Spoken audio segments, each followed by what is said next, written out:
Hello friends. One of my splendid 7 golf instruction books, the ones to which I find I refer a great deal of the time, is Jack Nicklaus's Golf My Way. It was brought out in the last year of my apprenticeship, obviously over 50 years ago. And it was authored by the then and many people now still believe best golfer who ever lived. Now, interestingly, Jack Nicklaus thinks that Tiger Woods is the best golfer, and it's very hard to dispute that, and he would know. He won 18 majors, and in fact, when I was doing my apprenticeship, they usually added in his 2 amateur championships as well, which brought it to 20. Either way, he focused on the majors a great deal and was incredibly successful. When the book came out, it was quite unusual because it almost had a comic book look to it, almost like also another book he did called The First Tee.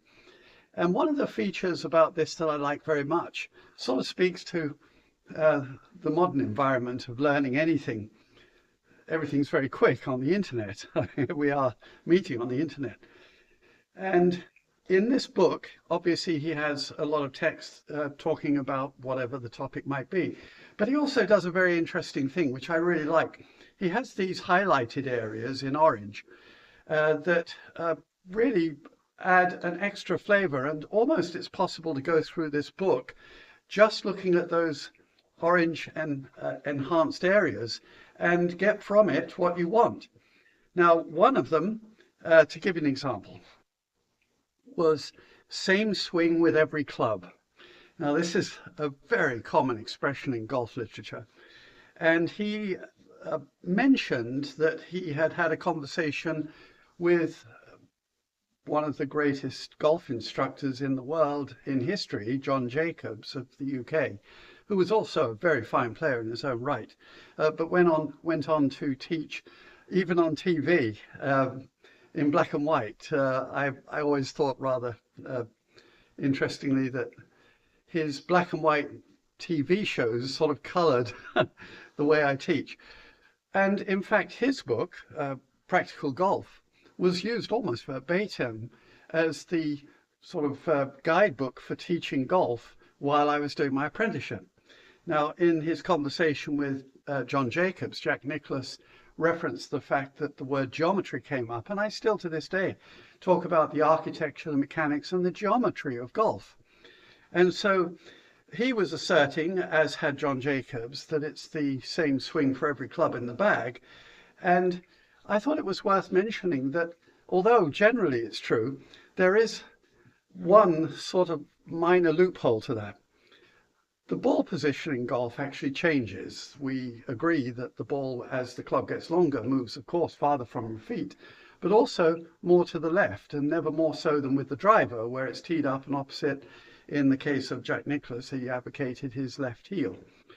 Now, the geometry is adjusted by that because we tend to look at our feet, and you see people with clubs lying on the ground as a guide to alignment, and also for ball position. Well, the alignment is more, and the ball position is more to do with the line across the shoulders. Now, Jack Nicklaus favored a fade all the time because he had the power, and he found that the lift that he got, and therefore the ability to stop on the green, was enhanced by that. But as you move the ball farther to the left, and not only that, farther from your feet, the next thing you do is put the club by the ball. Now, without seeing it, because it's out of the field of view, your shoulders are now aimed to the left. And talking of geometry, that means that the ball is actually farther back in your stance than it looks vis-a-vis your feet. And the line of your swing, which is really more related to the line across your shoulders than it is across your feet. I can hit the ball with my feet in ridiculous positions and still go where I'm aimed. The line across your shoulders is more referential regarding the line of the swing and therefore the initial line of the ball flight. And so the ball's too far back. Now, with a ball too far back with a driver, the arc of the swing, which is like a playground swing, the heels of the kid swinging back and forth are actually traveling downwards when they hit the ball. And that means that it's got relatively little loft. The driver already starts with less loft than any club other than the putter. And so you've diminished it. and you've got a down blow. These are not good ideas for the driver. It's generally agreed that the driver should be hit with an up swing, and at the very least a horizontal one. And so having the shoulders turn to the left unknowingly, and therefore the ball too far back and the swing going left, this is why with the same swing that you might think is the one you should go with because it works with a 9-iron, isn't working with the driver.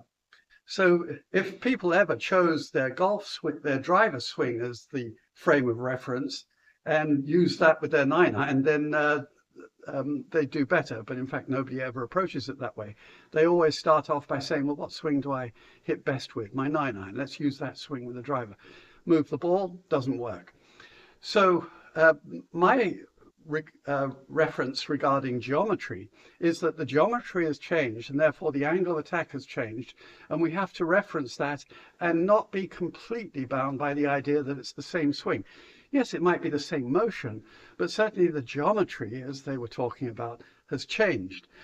So look for my videos, driver drift and double the driver, and you'll see that to make the same swing work with the longer club, and particularly the driver, you have to have the left shoulder forward, the right shoulder down, the body tilted with the head, what they call somewhat ambiguously, behind the ball, and maintain that during the swing so that your club has that chance to hit with the slight ascending blow.